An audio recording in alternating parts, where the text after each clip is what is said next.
अस्सलाम वालेकुम जी। मेरा नाम है तारिक बज़मी। बहुत बड़ी खबर है कि स्विट्जरलैंड की मलका हुस्न को शौहर ने कत्ल किया और फिर ब्लेंडर में डालकर उसे पीस दिया। यानी कत्ल करने पर सिर्फ वो ठंडा नहीं हुआ, उसने अपनी बीवी को बाद में ब्लेंडर में डाला और ब्लेंडर में डालकर उसके कुछ अज़ा को पीस डाला। यानी इस हद तक इंतकामी कार्रवाई की कि जब वो मर गई तो उसके बाद भी उसका गुस्सा ठंडा नहीं हुआ। शौहर का नाम था थॉमस और जो मलका हुस्न थी स्विट्जरलैंड की, उनका नाम जो था वो क्रिस्टीना जोस्किमोविच था। आपको बताएं तफसीलात जो बताई हैं पुलिस को। शौहर को गिरफ्तार किया, 41 साल उम्र थी शौहर की। तो शौहर ने कच्चा चटा खोल दिया कि उसने कैसे उसको कत्ल किया। शौहर कहता है कि ये मेरी पहली बीवी थी और लाश को लॉन्ड्री रूम में मैंने रखा। रखने के बाद आरी, चाकू, छुरी, उसके बाद मेरा गुस्सा ठंडा नहीं हुआ। फिर मैंने बागीचे वाली जो बड़ी कैंची होती है उस कैंची को लाया और उससे इसके मुख्तलिफ आज़ा काटे, यानी लाश के टुकड़े टुकड़े कर दिए। और उसके बाद मैंने इसकी कुछ बाकियात समेटी, उनको ब्लेंडर में डाला, जूसर में डाला और उसके बाद उसको पीस डाला। यानी ये इंतहा हो गई है। इस किस्म के वाकयात जो है वो बढ़ते जा रहे हैं। अब तो ये स्विट्जरलैंड जिसको महज़िब मुल्क कहते हैं, वहां पे ये वाकया रुकवा हुआ है। 38 साल खूबरू मॉडल थी, अदाकारा थी, मिस स्विट्जरलैंड थी और 2003 में इनको ये टाइटल मिला था। और इनकी लाश जो है वो अपने घर के लॉन्ड्री रूम में मुर्दा हालत में ये मिली है। और जब लाश देखी पुलिस ने, और लाश की जो शनाख्त थी वो बड़ी मुश्किल से की गई, और जो उसके पार्ट्स थे बॉडी के मुख्तलिफ जगहों पे बिखरे हुए थे और कुछ पार्ट्स जो है वो मिसिंग थे। तो पुलिस ने तफ्तीश की। पुलिस 2 माह तक तफ्तीश करती रही और जो शौहर है वो मुद्दई बना हुआ था और पुलिस के साथ लाश की तहकीकात कर रहा था या कातिलों को ढूंढ रहा था, सफाकियत वाले दरिंदों को ढूंढ रहा था।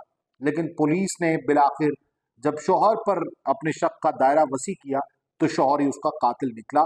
तो फिर शौहर ने हर तरह से अपना जो इसका प्लान था वो उसने उगल दिया। थॉमस ने बताया है, अब वो जो थॉमस की जो स्टेटमेंट पुलिस को रिकॉर्ड करवाई गई है, उसने बताया कि उसकी बीवी ने उसे पहले निशाना बनाया था। यानी बीवी ने पहले हमला किया चाकू से, तो मैंने अपने दिफा में बीवी को कत्ल किया है। और ये इंतहाई भूंडी स्टेटमेंट है। आपको पता है कि जब कोई अपने दिफा में किसी को कत्ल करता है तो इतना हो जाता है कि उसकी लाश मिल जाती है और उसके टुकड़े नहीं किए जाते। यहाँ पर उसने इस हद तक अपना गुस्सा ठंडा किया है कि ना सिर्फ बीवी को पहले कत्ल किया, कत्ल करने के बाद उसके टुकड़े किए आज़ा के, फिर भी उसका गुस्सा ठंडा नहीं हुआ, इंतकाम की आग। उसके बाद उसने अपनी बीवी को ब्लेंडर में डाला और उसको पीसा, बहुत से आज़ा को। तो ये पुलिस नहीं समझी इसकी स्टेटमेंट, तो पुलिस ने फॉरेंसिक रिपोर्ट का वेट किया था।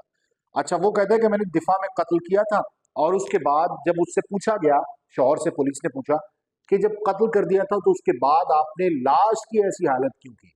तो उसने कहा कि लाश की मैंने ऐसी हालत इसलिए की, थॉमस ने बताया कि लाश को ठिकाने लगा दूं ताकि किसी को पता ना चले, मैं घबरा गया था उजलत में, इसलिए मैंने ये काम कर दिया।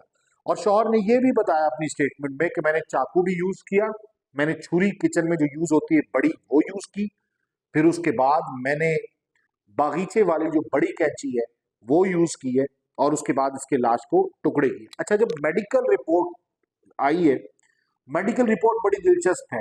थॉमस का जो बयान है वो और तरफ लेकर जा रहा है पुलिस की तफ्तीश को, लेकिन मेडिकल फॉरेंसिक रिपोर्ट जो है वो जो थॉमस का बयान है उससे बिल्कुल मुतसादम है। मुतसादम कैसे है कि लाश के गिर्द जो आलात मिले हैं, आला कत्ल जिसको कहते हैं, उस पे ना अंगूठों के निशान है ना उंगलियों के निशान है उसकी मिसेस के, यानी थॉमस के निशान पाए गए हर जगह पे, कैंची पर भी, चाकू पर, छुरी पर, और उसकी बीवी क्रिस्टीना के निशान किसी जगह पर नहीं है। क्रिस्टीना 2013 में मिस टाइटल जीता था इन्होंने मिस स्विट्जरलैंड का, और उसके बाद आप देख लें कि उन्होंने शादी की थी। शादी करने के बाद अभी उनकी 38 साल उम्र थी और उनके साथ ये नागहानी वाकया पेश आ गया है। तो इसलिए कहते हैं कि इस किस्म के जो वाकयात हैं सोसाइटी पर बड़े बुरे असरात मुरतब करते हैं, और हमारी सोसाइटी में भी इस किस्म के असरात सामने आ रहे हैं, सामने आते रहते हैं, मुख्तलिफ किस्म के वाकयात सुनते रहते हैं। अदम बर्दाश्त खत्म होती जा रही है। अब थॉमस तो पुलिस की गिरफ्त में है, लेकिन हमने अपनी सोसाइटी को अगर ऐसे इस किस्म के वाकयात से महफूज रखना है तो फिर हमारे तो इस्लाम ने बड़ा क्लियरली बताया कि जब मियाँ बीवी में इस हद तक झगड़ा हो जाए तो कत्ल करने की बजाय आप रास्ता अलग कर लें, आप तलाक का ऑप्शन इस्तेमाल कर सकते हैं और बीवी जो है खुला का रास्ता इस्तेमाल कर सकती है। अल्लाह करे ऐसे वाकयात से हमारा मुल्क, हमारा मुआशरा महफूज रहे। तारिक बज़मी को इजाजत दीजिए। अल्लाह हाफ़िज़।